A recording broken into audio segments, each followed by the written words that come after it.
na última vez que eu estive aqui, nós finalizamos o nosso estudo do livro de Jonas, nós concluímos a exposição, versículo por versículo, de todo o livro de Jonas, e agora então colocou-se diante de nós o desafio de começarmos uma nova exposição, ou a exposição de um novo livro, de uma nova carta, de uma nova porção.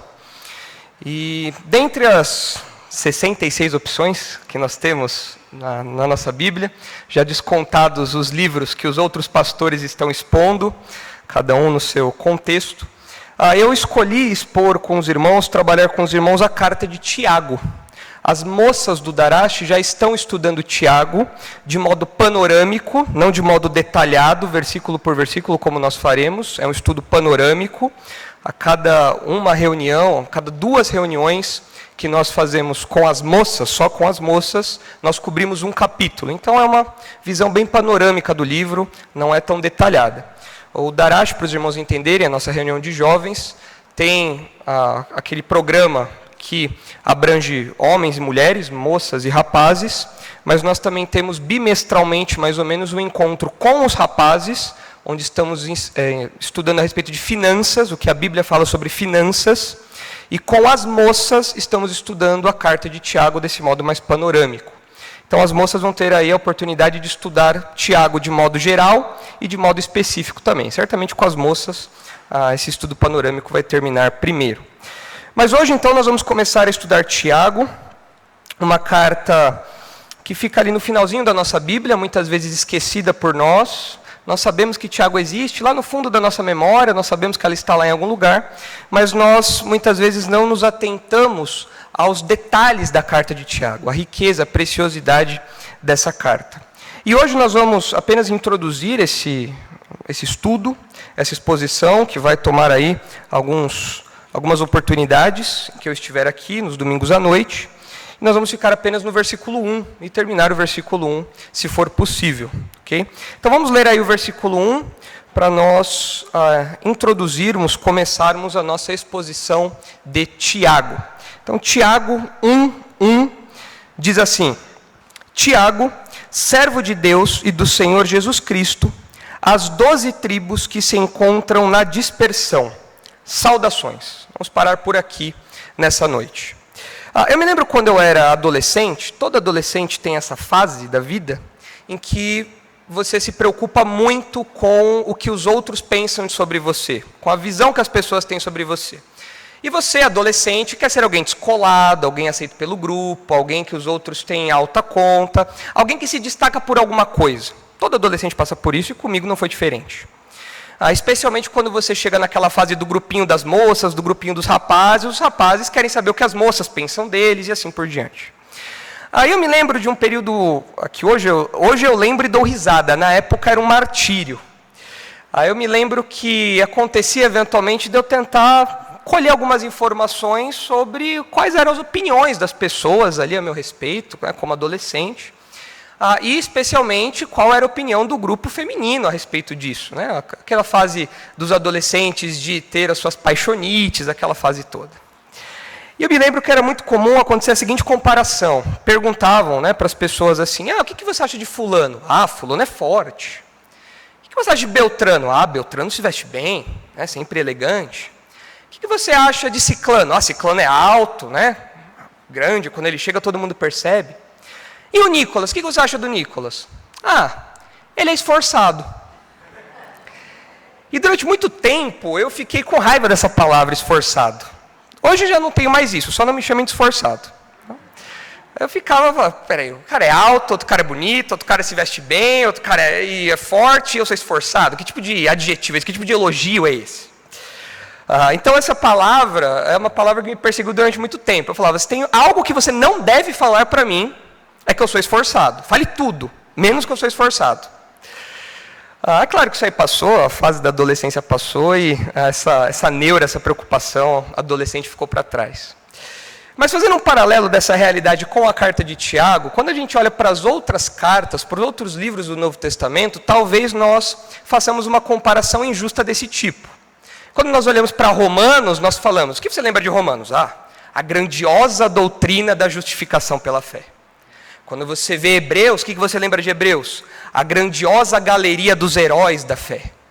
Quando você vê o Evangelho de João, o que você lembra do Evangelho de João? Aquele prólogo que mostra a preexistência de Cristo, a sua divindade, o seu poder. Quando você vê a 1 Coríntios, aquele tratado, o maior tratado do Novo Testamento sobre dons, sobre os dons da igreja. E Tiago?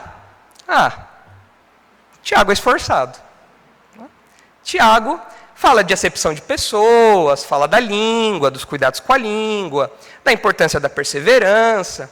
Mas parece que nós temos uma tendência, não justa, uma tendência injusta, de colocar Tiago numa segunda categoria de cartas. Talvez porque fique no final da nossa Bíblia e a gente não tenha muito aquele conteúdo teológico profundo, daquelas grandes verdades que nós aprendemos em Romanos, Coríntios, e seja lá o que for, Apocalipse, sobre escatologia, qualquer outro tema.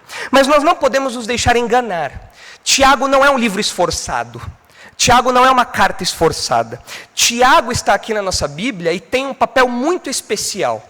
Existem respostas simples e complexas para as perguntas que nós fazemos. Se você me perguntar por que estudar Tiago, eu vou te dar uma resposta simples. Porque Deus colocou aqui. É importante. Mas existe uma resposta complexa, existe uma resposta rica, que exalta justamente a preciosidade, os detalhes, a beleza, a singularidade de Tiago. E quando nós olhamos para o livro de Tiago, localizado aqui no Novo Testamento, nós percebemos essa singularidade por meio do seu estilo, por meio do seu apelo, por meio da sua dinâmica, por meio dos assuntos que Tiago trata. Então, o que eu quero mostrar para os irmãos hoje, de modo muito breve, são 3 questões introdutórias a respeito de Tiago. Questões essas que vão certamente nortear o nosso estudo ao longo das próximas oportunidades, mas que eu espero que abram os nossos olhos para a riqueza, para a preciosidade de Tiago.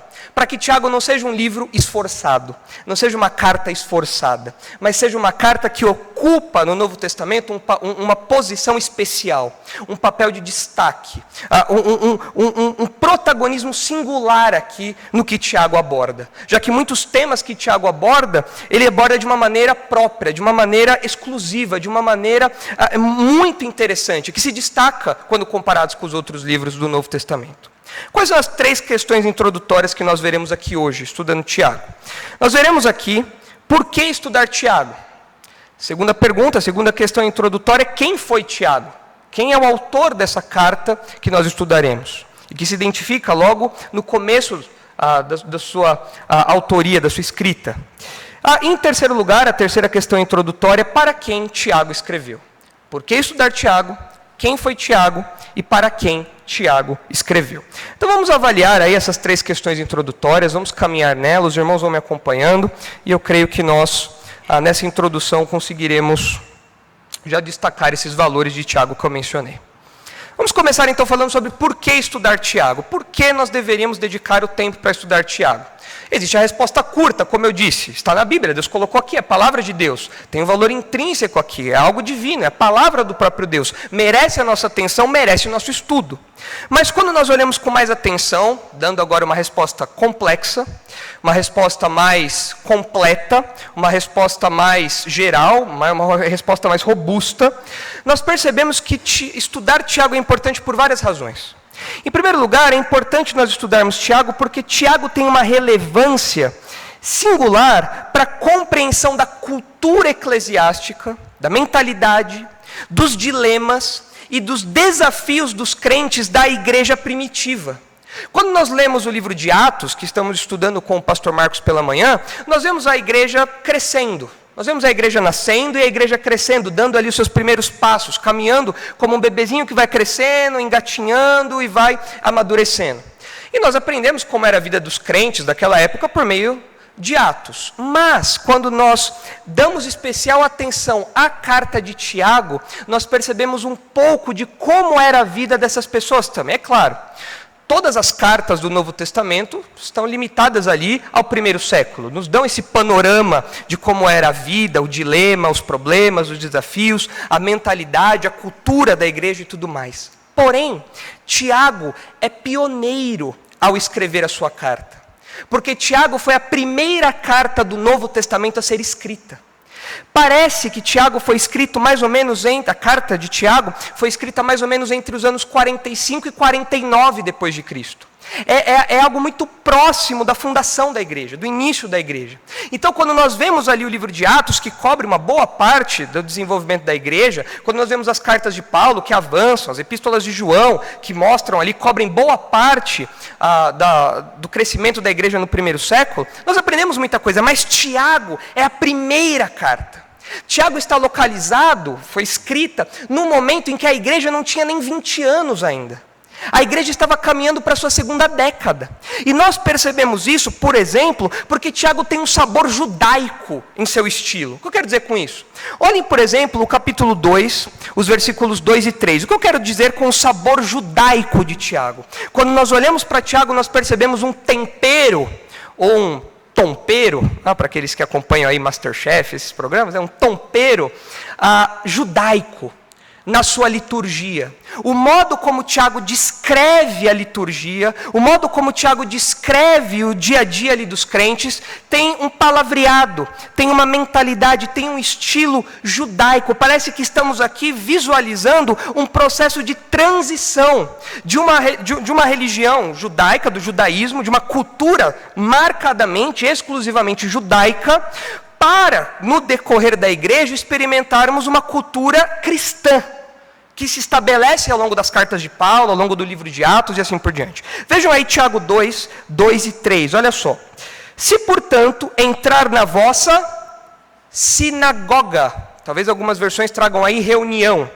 Se, portanto, entrar na vossa sinagoga algum homem com anéis de ouro nos dedos, em trajos de luxo, e entrar também algum pobre andrajoso, e tratardes com deferência ao que tem os trajos de luxo, e lhe disserdes, tu, assenta-te aqui em lugar de honra, e disseres ao pobre, tu, fica ali em pé, ou assenta-te aqui embaixo, do estrado dos meus pés, não fizestes distinção, e aí Tiago continua. O que nós percebemos aqui desse saborzinho judaico? Em primeiro lugar, nós temos a palavrinha sinagoga aqui. A palavra sinagoga que aparece aqui pode se referir ao prédio onde os judeus se reuniam. Os irmãos devem se lembrar que além do templo, que era único, você tinha nas cidades várias sinagogas. E as sinagogas eram lugares onde a Bíblia, o Antigo Testamento era lido, os profetas eram lidos, a lei era lida, os judeus participavam daquelas reuniões ali. Havia várias sinagogas, existiam várias sinagogas ao longo das cidades. No livro de Atos nós vemos que o apóstolo Paulo ia até as sinagogas para pregar o evangelho ali aos judeus. E pode ser que aqui seja uma referência ao começo da igreja, onde os crentes se reuniam num prédio, numa sinagoga. Não havia ainda não havia ocorrido ainda aquela expulsão completa dos crentes do contexto do judaísmo. Eles ainda estudavam o Antigo Testamento nas sinagogas, participando ali das atividades, como nós vemos acontecendo em algum nível no livro de Atos. Pode ser que sinagoga aqui se refira a isso, e faz sentido isso, porque quando nós olhamos o versículo 3, nós vemos aqui um possível indício de um personagem, de uma função das sinagogas, de um homem que tinha um trabalho na sinagoga, que é o Hazan. O Hazan era alguém responsável por, na prática ele era um bombril da sinagoga, 1001 utilidades, ele fazia tudo, ele era o contra-regra da sinagoga. Ele é quem cuidava da limpeza, fazia a abertura da sinagoga, cuidava de guardar os livros, ele fazia tudo isso. E o Hazan era também responsável por dirigir as pessoas para os assentos delas. E parece que é isso que acontece aqui. Porque Tiago fala, se você mandar a pessoa rica para o assento de destaque e mandar o pobre se sentar no chão ou ficar de pé. Então você percebe aqui que na mente de Tiago, na cultura na qual Tiago está inserido, pode ser que os crentes ainda desfrutassem desse contexto nas suas reuniões. Mas pode ser que sinagoga aqui também não se refira ao prédio, mas seja uma expressão, uma palavra que os judeus conheciam para falar da reunião deles, seja onde fosse, onde fosse acontecer. Numa casa, como acontece depois nas cartas de Paulo, onde ele fala a igreja que está na casa de fulano, a igreja que está na casa de Beltrano. Mas os judeus cristãos, para se referir a essas reuniões, usavam o termo sinagoga, que é uma reunião, uma assembleia, um ajuntamento ali. Inclusive, se os irmãos olharem Tiago capítulo 5, No versículo 14, os irmãos vão reparar que Tiago está ciente da existência da igreja. A igreja como uma instituição cristã, que já foi fundada pelo Senhor Jesus. Nós sabemos disso, porque Tiago usa essa palavra. Veja o que ele diz no versículo 14. Tiago 5,14. Está alguém entre vós doente? Chame os presbíteros da igreja, e façam oração sobre ele, ungindo com óleo. 5,14. É o 5,14? Isso, presbíteros da igreja. Essa é a ênfase que eu quero dar aqui. Os jovens estão acostumados que eu estou começando a confundir versículos. E eu estou preocupado porque eles estão me chamando de tiozão agora. E eles estão falando que eu faço algumas piadinhas, às vezes sem graça, e eu estou começando a ter lapso de memória. Então, às vezes eu coloco um versículo e eu falo, mas onde eu quero fazer o destaque aqui mesmo? Por isso que meus esboços estão ficando cada vez maiores. Então, eu estou começando a ficar preocupado com isso. Eu acho que eu preciso ir em algum médico, alguma coisa, tomar ômega 3 das águas da Noruega, não sei, alguma coisa assim, para ver se dá uma repaginada aí na minha memória. O pastor Thomas começou assim, né? Então, esse é o primeiro estágio, né? Depois a coisa só piora. Então, vamos ver o que acontece. Mas o versículo 14 mesmo que eu quero destacar para os irmãos. Está alguém entre vós doente? Chame os presbíteros da igreja, da eclesia. Ou seja, Tiago conhece o uso dessa palavra. Tiago está habituado a usar essa palavra também. Mas parece que aqui nós estamos em um processo de transição. Nós estamos acompanhando a saída dos crentes do contexto do judaísmo, da mentalidade do judaísmo, das reuniões judaicas, dos prédios judaicos, da terminologia judaica para uma terminologia cristã, para um modelo litúrgico cristão, para uma dinâmica cristã. Esse é o saborzinho judaico que nós vemos aqui. E é muito interessante nós percebermos isso em Tiago, porque nós estamos lendo a primeira carta do Novo Testamento a ser escrita. Percebe-se também que os cristãos primitivos, quando nós lemos os capítulos aí de Tiago, nós percebemos também que os crentes primitivos, os crentes ali, para os quais Tiago escreve, entre os anos 45 e 50, 45 e 49, nós vemos que eles tinham os mesmos dilemas e problemas que nós.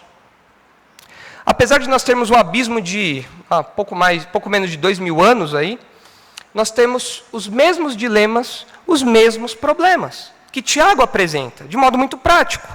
Nós temos no nosso contexto gente que se diz crente, mas não faz nada. E gente que se diz crente, mas se envolve com o mundanismo.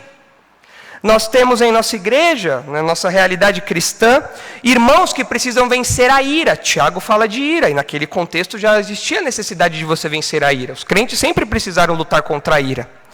Nós temos pessoas que não controlam a língua. Isso acontece ainda hoje, por incrível que pareça. Pessoas que não controlam a língua, pessoas que maldizem, que fofocam, que usam a língua para denegrir, para atacar, para destruir. Tiago trata desse problema, um problema antigo, que já existia desde aqueles tempos. Os crentes que são preconceituosos, porque Tiago fala sobre acepção de pessoas, sobre tratar melhor o rico do que o pobre. E quando nós falamos de preconceito, esse é um assunto em voga nos nossos dias. Mas Tiago trata isso a partir de uma perspectiva cristã que já era útil e relevante para o seu contexto, para os seus dias. Lá no começo, no caminhar da segunda década da igreja.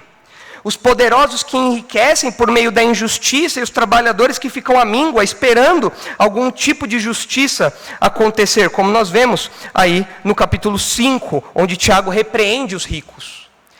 Então nós percebemos que Tiago mostra para nós como era a vida daqueles homens, daqueles crentes, daquelas mulheres, e isso fala diretamente a nós hoje. Nós vemos como era aquela cultura, como era aquela mentalidade, nós percebemos as diferenças de como a liturgia cristã, como a dinâmica da igreja foi se desenvolvendo, mas aqui nós temos uma fotografia, e essa fotografia mostra semelhanças de diferenças. Eu queria destacar uma semelhança entre nós, mais uma semelhança entre nós e aqueles crentes. No capítulo 5, nós lemos Tiago falando o seguinte, capítulo 5, versículo 7. Sede, pois, irmãos, pacientes, até a vinda do Senhor. Eis que o lavrador aguarda com paciência o precioso fruto da terra, até receber as primeiras e as últimas chuvas. Sede vós também pacientes, e fortalecei o vosso coração, pois a vinda do Senhor está próxima. Irmãos, não vos queixeis uns dos outros para não serem julgados, eis que o juiz está às portas. Quando eu leio este versículo, à luz do que Tiago fala ao longo da sua carta sobre provações, dificuldades, e talvez Tiago escreva tendo em mente as provações econômicas, financeiras que aqueles crentes estavam passando, por questões que limitavam o acesso deles aos recursos financeiros, a pobreza da igreja, as dificuldades advindas aí de fome da sua época e tudo mais. Tiago, diante dessas provações, desses desafios, dos desafios vividos dentro da igreja, das lutas dos crentes, ele fala: vocês devem ser pacientes, perseverantes, vocês devem aguardar a volta do Senhor com paciência, o juiz está às portas, perseverem, sejam pacientes até a vinda do Senhor. E meus irmãos, como isso é relevante para nós hoje? Essa semana, eu compartilhei com os jovens ontem, essa semana eu fiquei indignado com a inversão de valores da nossa sociedade, onde um MC morre drogado, bêbado e traindo a esposa, com a qual se casou há 2 semanas. Ele tenta fugir da esposa, pulando de uma sacada do hotel para outra. Ele morre e todos, inclusive ele era da Zona Norte, aqui perto da gente. O sucesso dele veio daqui. Nunca ouvi falar desse rapaz, nunca. Mas todos falam que ele era um grande MC, um sucesso, despontou aí. Nunca ouvi falar disso. E eu espero que os irmãos também nunca tenham ouvido falar. Essa é a minha expectativa. Mas o fato é que esse rapaz de 20 e poucos anos foi colocado na mídia como um herói. Foi colocado na mídia como alguém que é um exemplo de superação. Os amigos dele falando, os outros MCs, funkeiros falando, que era alguém que ensinava a generosidade, a humildade, a superação. A pastoral que o pastor Isaac escreveu essa semana a respeito de inversão de valores, reforçando isso. E nós olhamos não apenas para um problema moral que nós temos, que é gigante no nosso país, mas nós olhamos também para as dificuldades financeiras. O que você compra hoje com R$100 é muito menos do que você comprava há 1 ano atrás com R$100. Nós estamos numa degradação econômica veloz. E nós falamos, o que está acontecendo com o mundo? Fora as questões políticas e tudo mais. E a gente fica indignado, a gente fica nervoso, a gente fica sem esperança. E o que Tiago tem a falar para nós que estamos encarando as provações? Ele fala: sede, pois, irmãos, pacientes. Até quando? Até as próximas eleições? Até o próximo impeachment? Até a troca do ministro da Saúde? Até quando nós devemos ser pacientes? O que Tiago fala? Sede, pois, irmãos, pacientes até a vinda do Senhor Jesus. Essa é a nossa esperança. E Tiago fala: olha, diante de tudo que vocês estão passando, lembrem-se, o juiz está às portas. Essa inversão de valores um dia será julgada, essa é a nossa esperança. Esses problemas que nós vivemos um dia serão sanados, mas nós temos que esperar. E enquanto esperamos, Tiago diz, nós passaremos por provações. Provações essas, que estudaremos nos próximos encontros, provações essas que fortalecem a nossa fé, que tornam a nossa fé mais robusta e mostram o valor e a preciosidade dela. Por que estudar Tiago, então? Por conta da relevância que ele tem para os nossos dias e da fotografia que ele tira a respeito daquele contexto lá atrás dos crentes. Contexto esse que tem muita conexão com o que nós vivemos hoje. Mas por que estudar Tiago? Além do que eu mencionei, nós devemos estudar Tiago porque Tiago parece ser um livro de sabedoria do Novo Testamento. Nós não temos um Provérbios do Novo Testamento, nós não temos um Eclesiastes do Novo Testamento. Então parece que Tiago faz esse papel para nós. Assim como Provérbios e Eclesiastes estão para o Antigo Testamento, parece que Tiago está para o Novo Testamento. Em termos de sabedoria, parece que Tiago está preocupado em mostrar para nós o jeitão crente de se viver. Como o crente vive nos detalhes da vida. Como o crente vive nas áreas do dia a dia, na rotina, lidando com a língua, lidando com os planos, lidando com as pessoas, lidando com as dificuldades. Isso é uma abordagem típica da sabedoria do Antigo Testamento. Quando você lê o livro de Provérbios, por exemplo, você vê a importância, o apelo feito à sabedoria, Várias vezes em Provérbios você tem a importância, a preciosidade, a singularidade da sabedoria que Deus dá. E em Tiago não é diferente. Nós vemos aqui que Tiago fala da importância da sabedoria também. Nós encontramos outra semelhança entre esses estilos proverbiais do Antigo Testamento e Tiago. Nós vemos que quando lemos os provérbios do Antigo Testamento, nós muitas vezes falamos, nossa, quanto assunto foi tratado aqui. Parece que pulou de um assunto para o outro e tratou de 20 assuntos em um capítulo. E onde estão as conexões sobre isso? E quando nós vemos Tiago, nós percebemos que é assim também. Tiago trata de muitos assuntos, muitas vezes com conexões sutis de um assunto para o outro. É uma característica aqui que parece que Tiago deixa na sua carta e nos remete, ou pelo menos nos familiariza com a abordagem da sabedoria do Antigo Testamento. Nós percebemos também as temáticas comuns, os temas comuns da sabedoria judaica, não só do Antigo Testamento, de Provérbios, Eclesiastes, mas da sabedoria popular judaica que corria nos tempos de Tiago. Nós vemos o controle com a língua, a importância de você cuidar do que você fala, a questão de pobreza e riqueza, que era um tema recorrente ali, era um tema que eles precisavam lidar o tempo todo com isso. E Tiago aborda esses assuntos, Provérbios aborda esses assuntos. Então nós vemos que Tiago parece ser a sabedoria do Novo Testamento. E mais importante, talvez, do que esse detalhe que eu acabei de mencionar, é que Tiago tem um chamado imperativo à piedade. Claro, toda a palavra de Deus é prática, toda a palavra de Deus é aplicável, ninguém questiona isso. Mas Tiago, o jeito de Tiago, a abordagem de Tiago, nós vamos ver ao longo da exposição que fizermos da carta, uma abordagem prática. Tiago mostra para nós como ser cristão na prática. Como colocar a vida cristã em movimento no dia a dia, na prática, na nossa rotina. É um chamado imperativo à piedade. Muitas pessoas já criticaram Tiago, porque Tiago não trata nenhum tema teológico com profundidade. Como acontece com a justificação pela fé, como acontece com os dons espirituais, ou a cristologia de João. Parece que Tiago tem uma preocupação em ser prático, o tempo todo prático. Ele usa muitos imperativos, muitas ordens, fala como a vida deve ser, como as coisas devem acontecer. É uma abordagem de Tiago. E muitas pessoas criticaram Tiago por conta disso, falando, esse livro está meio estranho, ele é um pouco diferente dos demais. Mas, meus irmãos, não há nada de errado em Deus, na sua soberania, na administração, no registro da sua palavra, ter escolhido uma porção específica para falar para nós, para enfatizar para nós o aspecto prático da fé.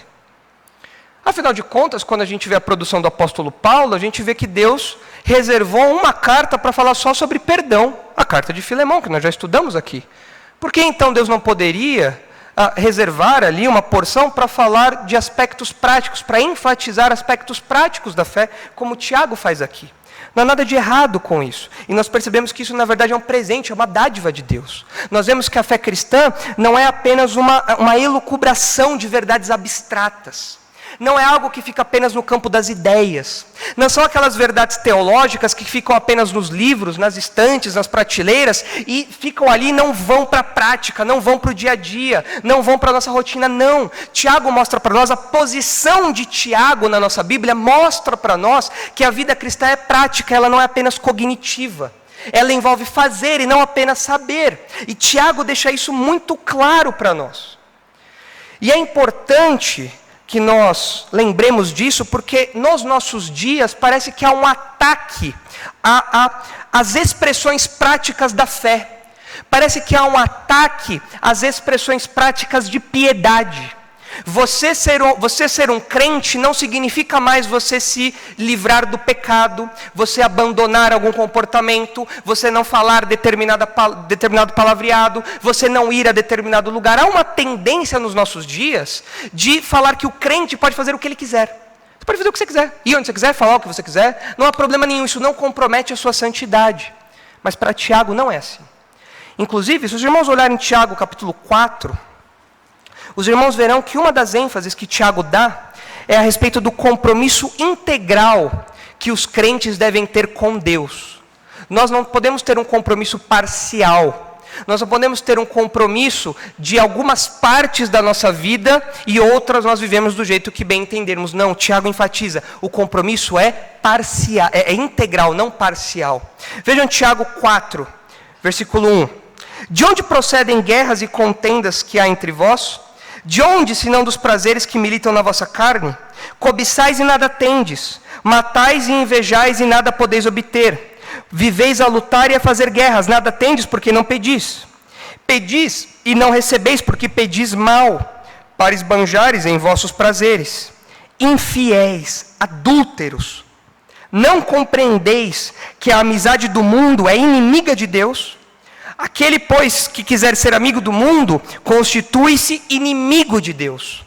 Ou supondes que em vão afirma a Escritura, é com ciúme que por nós anseia o Espírito que Ele fez habitar em nós.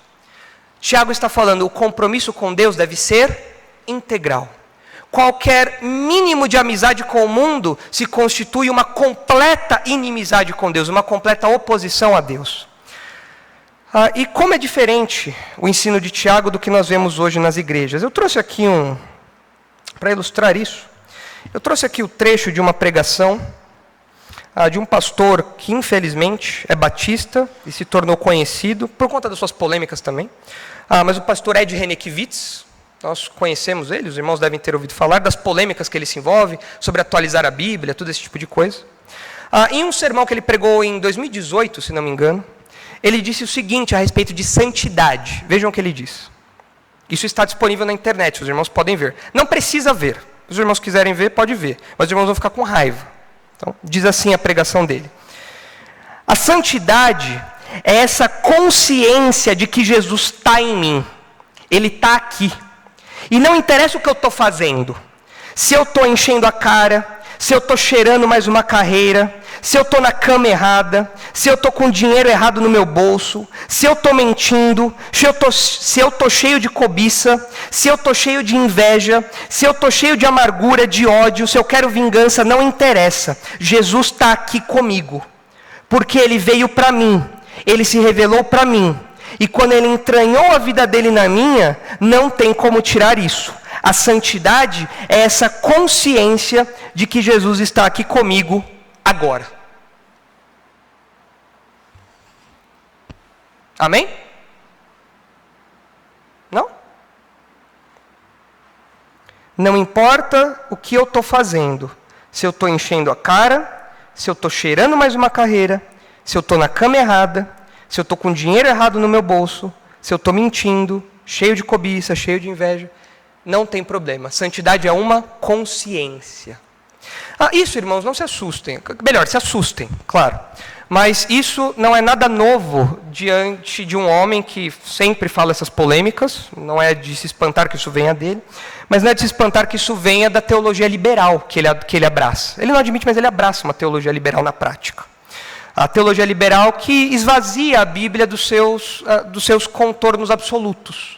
E relativiza os seus conceitos, relê as suas ordens e interpreta tudo ali de acordo com o seu contexto, com o contexto que nós vivemos aqui. Para ele, santidade é uma consciência. Eu não sei o que isso significa, santidade é uma consciência. Na Bíblia, santidade é você não pecar, é algo simples. É você viver afastado do pecado. Não há mistério nisso. Não há como você ser um crente, afirmar que vive em santidade e fazer isso tudo que ele diz aqui.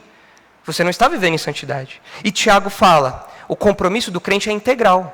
O crente não pode fazer tudo isso e se dizer crente. Porque ao fazer isso, ele está misturando coisas que não se misturam. Isso não é santidade. Então nós precisamos estudar Tiago, porque Tiago nos lembra do imperativo prático a uma vida piedosa. Ser cristão não é apenas ficar falando de consciências, filosofias e coisas abstratas que a gente não entende. Ou quando entende, a gente vê que é um grande ensino contrário às Escrituras. É uma grande contradição ao que a Escritura ensina. Não, Tiago nos mostra que a piedade tem um aspecto muito prático para o nosso dia a dia. E isso envolve abandonar pecados, adotar posturas, se portar de determinada maneira, olhar as coisas de um jeito diferente.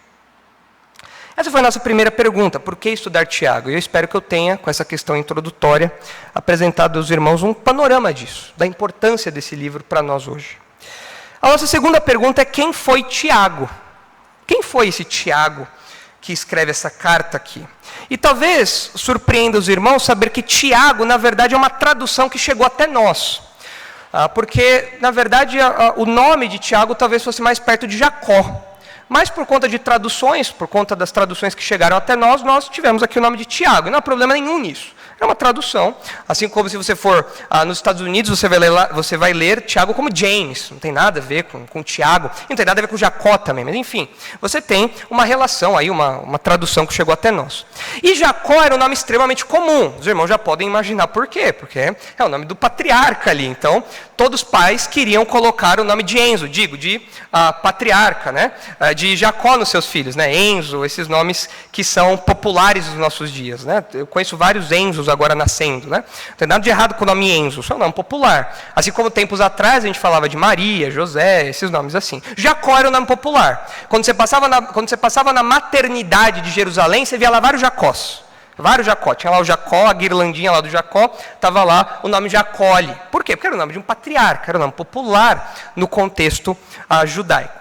E no Novo Testamento, não é de se estranhar que nós temos pelo menos 4 Tiagos. Você fala, quais são esses Tiagos então? Qual desses Tiagos é o autor dessa carta? Nós temos o apóstolo, o Tiago apóstolo, que é o irmão de João, Tiago e João, os filhos do trovão, aqueles apóstolos que eram bravinhos, que eram irritados. Mas esse Tiago, que era apóstolo, que fazia parte do grupo dos 12, ele morreu ainda muito cedo. Ele morreu ainda no livro de Atos, no ano 44. Se os irmãos olharem Atos 12, os irmãos vão ver o registro da morte de Tiago, no ano 44. E essa data parece muito longe, muito próxima ali do início da igreja para que Tiago tenha sido escrita. Então nós eliminamos a opção de Tiago apóstolo, ter escrito essa carta. Existe um outro apóstolo também chamado Tiago Menor, ou filho de Alfeu. Mas é comum que na linguagem do Novo Testamento, quando um apóstolo escreve, ele coloca a sua credencial, como Paulo fazia, Paulo, apóstolo de Jesus Cristo. Então você tinha ali um registro da sua autoridade apostólica. E esse Tiago, que também era apóstolo, ele não tem muito destaque na Bíblia, e se ele tivesse escrito essa carta, provavelmente ele teria indicado algo desse tipo. Existe um outro Tiago, que é o pai de um outro apóstolo, que é o apóstolo Judas, não Iscariotes, um outro Judas. E o pai desse Judas era Tiago. Qual que é o problema? Se fosse esse Tiago, ele teria que ter vivido muito tempo, porque ele teve o seu filho cresceu, e lá na segunda metade do primeiro século ele ainda estava vivo e produzindo. Não parece um censo muito compatível com aqueles dias, uma idade tão avançada assim. Então nos sobra uma quarta opção. Que Tiago é esse? É o Tiago, irmão de Jesus. É o Tiago que se torna líder da igreja de Jerusalém. E faz sentido nós adotarmos essa opção, porque esse Tiago, irmão de Jesus, ele ganhou notoriedade na igreja de Jerusalém. Ele foi líder da igreja de Jerusalém e ele ganhou notoriedade diante dos crentes, por conta da posição que ele ocupava e do papel que ele desempenhou. Mas quem é esse homem então? Quem é esse Tiago? Nós sabemos que ele é irmão de Jesus, mas o que nós aprendemos sobre esse homem? Se os irmãos olharem Mateus capítulo 13, acompanhem comigo rapidinho. Mateus capítulo 13, versículo 55, os irmãos verão uma fotografia da família de Jesus. E os irmãos verão que Tiago aparece aqui. Veja lá, Mateus 13, 55. Vamos ver um estudo panorâmico aqui de quem é esse Tiago. Olha só. Mateus 13, 55. Não é este o filho do carpinteiro? Que José era o carpinteiro. Não é este o filho do carpinteiro? Não se chama sua mãe Maria e seus irmãos Tiago, José, Simão e Judas? Então você imagina aqui que Tiago, José, Simão e Judas eram os irmãos de Jesus, e Jesus também tinha irmãs. Esse versículo 56. Não vivem entre nós todas as suas irmãs? Então, você pode imaginar aí aqueles adesivinhos do carro de família feliz. Você imagina lá José, Talvez José aqui já tivesse morrido, já que ele não aparece no ministério público de Jesus. Mas você poderia ver então Maria, Tiago, a Jesus, Simão, os irmãos aqui. Uma família bem grande. Mas você tem aqui o nome de Tiago, que aparece como irmão de Jesus. E é importante essa fotografia que nós tiramos aqui nesse versículo, porque nós sabemos que José e Maria, os pais de Jesus, eram judeus piedosos, eram pessoas tementes a Deus, eram servos fiéis. E quando nós olhamos para a carta de Tiago, nós percebemos que Tiago faz muitas alusões, muitas citações do Antigo Testamento. Tiago tem um profundo conhecimento do Antigo Testamento. E uma possível fonte disso é a influência dos seus pais na criação dele. Assim como aconteceu com a criação de Jesus, com a criação dos outros irmãos. Para os irmãos terem uma noção, nos 108 versículos que existem em Tiago, nesses 108 versículos ele cita ou faz uma alusão a mais da metade dos livros do Antigo Testamento. São pelo menos 22 livros. Gênesis, Êxodo, Levítico, Números, Deuteronômio, Josué, 1 Reis, Jó, Salmos, Provérbios, Eclesiastes, Isaías, Jeremias, Ezequiel, Daniel, Oséias, Joel, Amós, Jonas, Miqueias, Zacarias e Malaquias. É uma concentração de Antigo Testamento em versículo quadrado.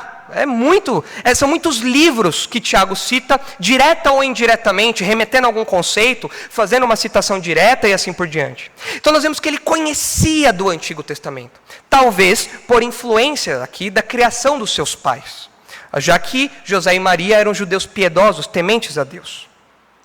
Se os irmãos olharem João capítulo 7, vamos avançar aí mais um pouquinho, vamos conhecer esse Tiago. Se os irmãos olharem João capítulo 7, versículo 2, os irmãos verão que Tiago, bem como os outros irmãos de Jesus, não acreditavam nele, não criam que Jesus era de fato o Messias que afirmava ser. Veja aí João capítulo 7, versículo 2.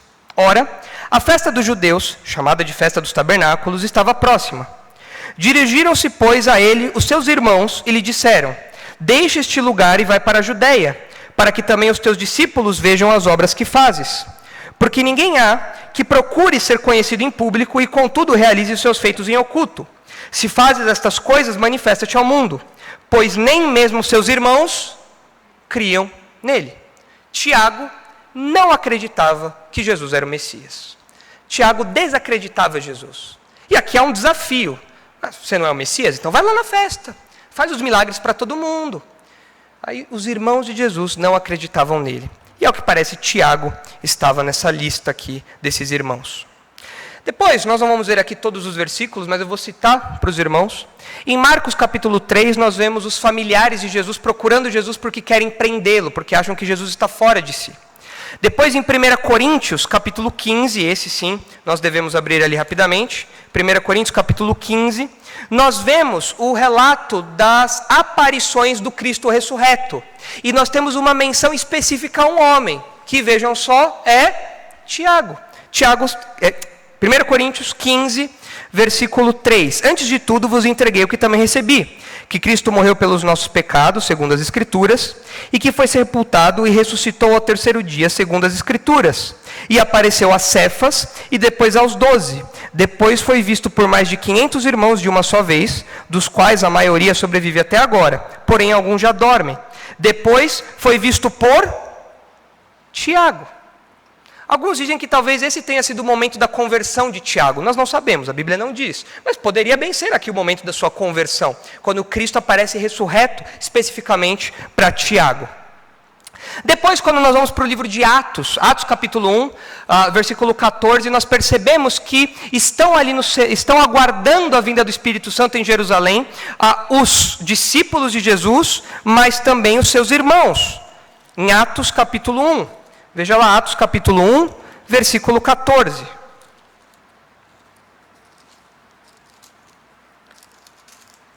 Todos eles perseveravam unânimes em oração, com as mulheres, com Maria, mãe de Jesus, e com os irmãos dele. Estava lá Tiago, agora aguardando a promessa que o Senhor Jesus, o cumprimento da promessa que o Senhor Jesus havia feito. Pois bem, vamos avançar, vou citar aqui agora. Em Gálatas 1, o apóstolo Paulo fala que ele sobe até Jerusalém e se encontra com Tiago. Parece que Tiago já desempenhava um papel de liderança ali na igreja de Jerusalém e recebe o apóstolo Paulo. Depois em Gálatas, capítulo 2, versículo 9, nós vemos que Paulo e Barnabé são comissionados pelos líderes da igreja de Jerusalém. E Tiago é colocado como uma coluna dessa igreja, como alguém de destaque, de importância, um líder de destaque na igreja de Jerusalém. Em Atos, capítulo 12, versículo 17, nós vemos Pedro sendo liberto da prisão e pedindo que os irmãos comuniquem a Tiago. Ora, por que Pedro pede para que Tiago seja comunicado? Certamente porque Tiago desempenhava algum papel especial ali na igreja de Jerusalém. Em Atos capítulo 15, nós vemos o concílio de Jerusalém, o primeiro concílio da história. E nós vemos que Tiago desempenha um papel central ali, depois da fala de Pedro, de Barnabé e de Paulo. Tiago toma a palavra e fala ali no concílio de Jerusalém. E numa carta que esse concílio emite, alguns veem uma conexão léxica entre a carta, entre as palavras da carta, algumas palavras da carta e a epístola de Tiago. Talvez conectando aí o estilo da carta do concílio de Jerusalém, do parecer da liderança ali em Jerusalém, e da carta de Tiago, vendo semelhanças literárias léxicas entre esses materiais, o que parece indicar que de fato Tiago, líder da igreja de Jerusalém, irmão de Jesus, é o autor da epístola que nós vamos estudar. Aí depois em Atos capítulo 21, nós vemos Lucas, Paulo e outros crentes subindo a Jerusalém e se encontrando com Tiago e com os demais pastores ali da igreja, mostrando que Tiago certamente fazia parte dali. A tradição diz que Tiago, irmão de Jesus, foi martirizado no ano 62. Ele foi martirizado sendo lançado do topo do templo, do pináculo do templo. Quando ele caiu, ele não morreu. E diz a tradição que ele foi apedrejado na sequência. Isso é uma tradição cristã, nós não temos nenhum registro bíblico disso, mas parece que essa foi a morte de Tiago. Foi arremessado do topo do templo, caiu, não morreu, então terminaram o serviço apedrejando-o. E diz a tradição também que enquanto Tiago era apedrejado, ele imitou o seu irmão e pediu que Jesus perdoasse aqueles que o estavam matando. Pediu que Deus perdoasse aqueles que o estavam matando. Numa imitação aqui ao que Jesus faz na cruz. De fato, Tiago ganhou respeito tanto da comunidade dos judeus, ali daqueles que viviam em Jerusalém, na Palestina, como da comunidade cristã, dos judeus cristãos. E ele recebeu o título de O Justo, Tiago o Justo, alguém que era piedoso, respeitado. Aí ele também recebeu um apelido muito curioso, que é joelhos de camelo. Diz a tradição que o seu apelido era joelhos de camelo, não porque ele tinha o joelho feio, mas porque ele era um homem tão dedicado à oração que os seus joelhos ficaram calejados. Então o apelido que ele ganhou foi joelho de camelo. Ainda que isso não seja algo bíblico, nós não sabemos se realmente essa tradição se confirma. É muito bonito ver como os servos de Deus, no passado, eles tinham apelidos que representavam virtudes, que apontavam para piedade, que apontavam para uma vida cristã devota. É muito diferente do que nós temos visto hoje no nosso contexto, onde os apelidos, as identificações, até de pastores, são identificações estranhas, são identificações informais. Não há mais uma identificação em termos de olhar para aquela pessoa e falar, aquele é o pastor tal, homem de Deus, o justo. Não. Qual que é o barato hoje? Qual que é a tendência hoje? Ele é o pastor tal, o pastorzão. Ele é o pastor tal, o amigão de todo mundo.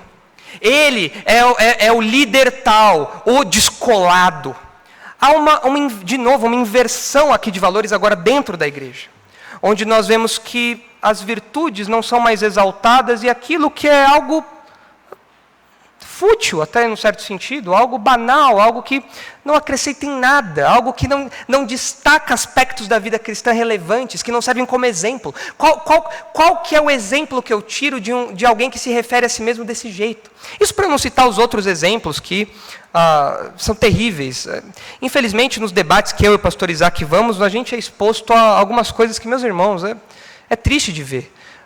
Pastores que têm nomes do tipo caçador de demônios, né?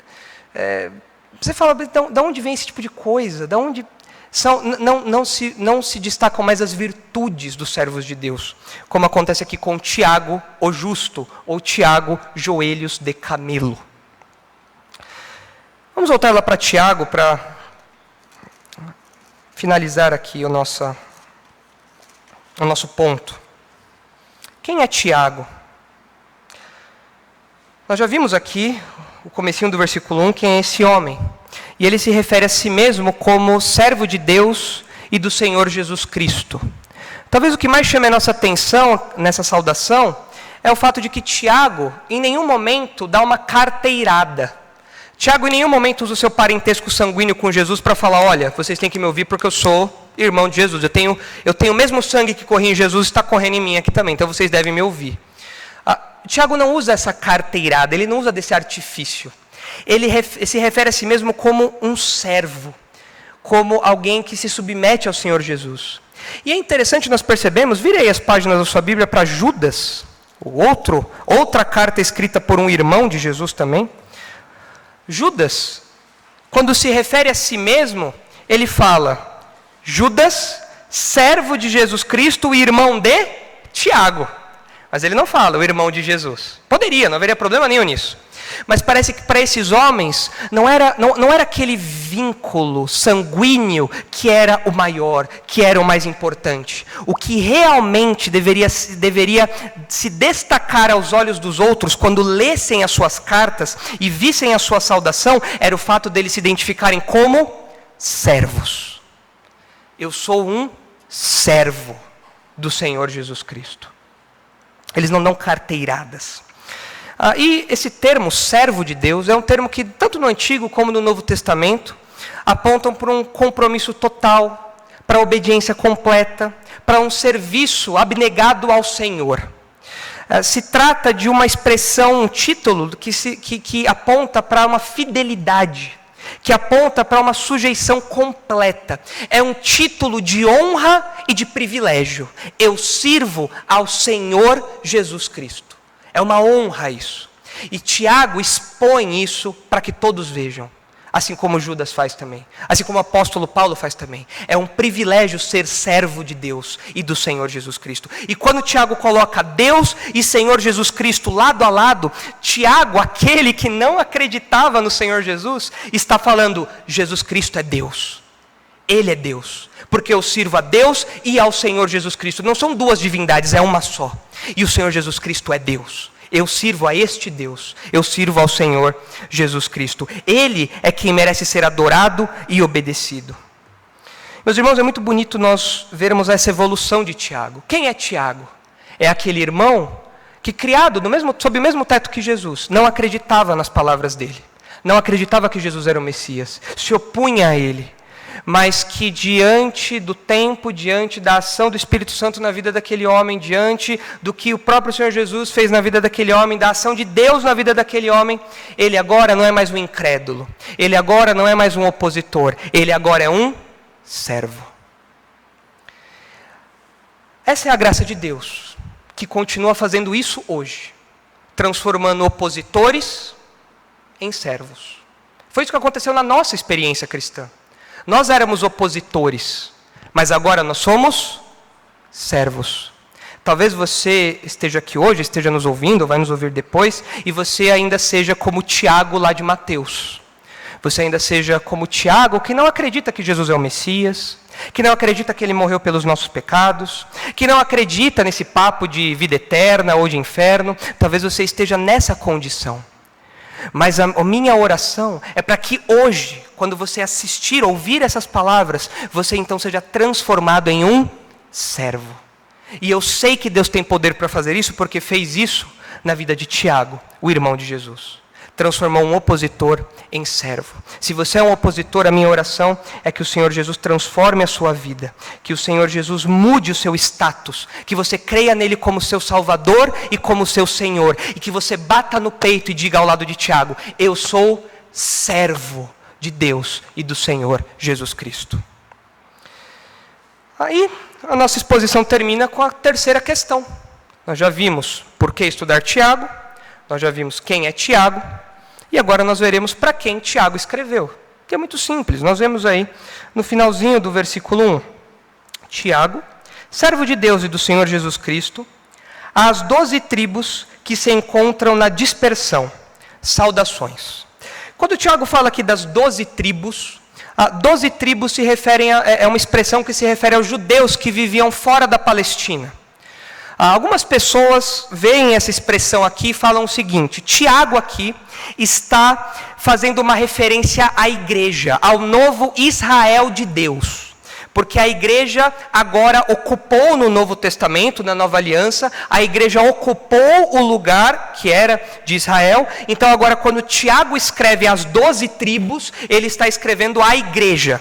Então porque nós, como igreja, somos o novo Israel, Israel foi deixado de lado e agora a igreja ocupou o seu lugar. Essa substituição aconteceu. Mas isso, queridos, é forçar o texto.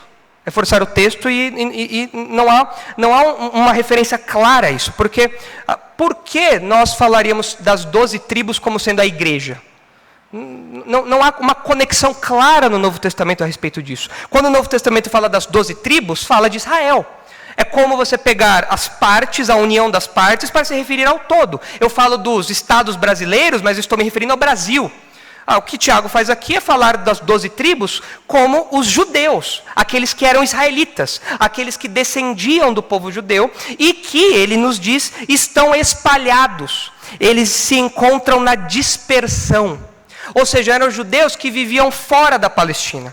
Eram judeus que não estavam mais ali em Jerusalém, provavelmente porque Tiago escreve, possivelmente de Jerusalém, já que ele era pastor da igreja de Jerusalém, ele escreve para aqueles crentes que talvez tivessem sido pastoreados por ele, mas agora estão dispersos, não estão mais sob o seu cuidado direto. E ele escreve para essas pessoas que estão dispersas, espalhadas, longe de Jerusalém. Então ele escreve às 12 tribos, aos judeus, que se encontram na dispersão. E nós sabemos que aqui são judeus cristãos, porque ao longo da carta ele fala da palavra que operou naquelas pessoas, ele chama essas pessoas de irmãos, ou seja, são judeus, pessoas de nacionalidade israelita, que são crentes, se converteram e agora estão espalhados aí pelo mundo antigo, fora da Palestina. Nós vemos uma referência disso em João, capítulo 7. Vamos ler lá rapidamente para que isso fixe na nossa cabeça. João, capítulo 7, versículo 35. Onde, diante das palavras de Jesus, nós temos a seguinte resposta. João 7,35. Disseram, pois, os judeus uns aos outros: para onde irá este, que não o possamos achar? Irá, porventura, para a dispersão entre os gregos, com o fim de os ensinar? Ou seja, dispersão entre os gentios, entre os não-judeus. Ou seja, aqueles judeus que viviam fora do território de Jerusalém, ali da Palestina, viviam fora daquela região, viviam no meio dos gentios, das gentes, dos gregos, daqueles que não eram judeus. Aí, como eu disse, talvez esses crentes tenham fugido de Jerusalém por conta da perseguição que aconteceu depois do martírio de Estevão, em Atos capítulo 11. Nós vemos que o martírio de Estevão e o que acontece depois, você tem uma perseguição, e os crentes então, os crentes judeus, eles são dispersos. Talvez Tiago, tendo contato com esses crentes e querendo nutrir um cuidado pastoral com eles, escreve essa carta que nós estudaremos. Por que estudar Tiago? Quem foi Tiago? E para quem Tiago escreveu? Com essas questões em mente, eu espero que os irmãos tenham visto um vislumbre bem pequeno da preciosidade dessa carta, que certamente vai nos desafiar, vai nos encorajar, vai nos consolar, mas certamente vai nos colocar em movimento, porque com Tiago não existe só falar, é preciso fazer também. Vamos orar. Senhor, nós agradecemos pela carta de Tiago, que começaremos a estudar, se o Senhor assim permitir, em uma próxima ocasião. Obrigado porque essa carta tão pequena, e que muitas vezes nós nem lembramos dela com a devida atenção, essa pequena carta tem tanta preciosidade, tantos detalhes, tanta riqueza, Pai, e nos desafia de tal forma que é um privilégio para nós estudar essa pequena carta. Ajuda-nos, por favor, a olhar para Tiago como sua palavra, que deve ser obedecida prontamente. E que essa palavra, Pai, se torne operosa em nosso coração, para que nós não sejamos apenas crentes intelectuais, que sabem muitas verdades, mas não praticam. Afinal, esse é um dos motivos pelos quais o Senhor orientou Tiago para escrever essa carta. E o Senhor preservou essa carta para que chegasse até nós. Obrigado pelo valor dela, pelo que ela ensina a nós. E ajuda-nos no estudo dessa carta. E é no nome de Cristo, irmão de Tiago, nosso Senhor, do qual nós somos servos, que nós oramos e agradecemos. Amém.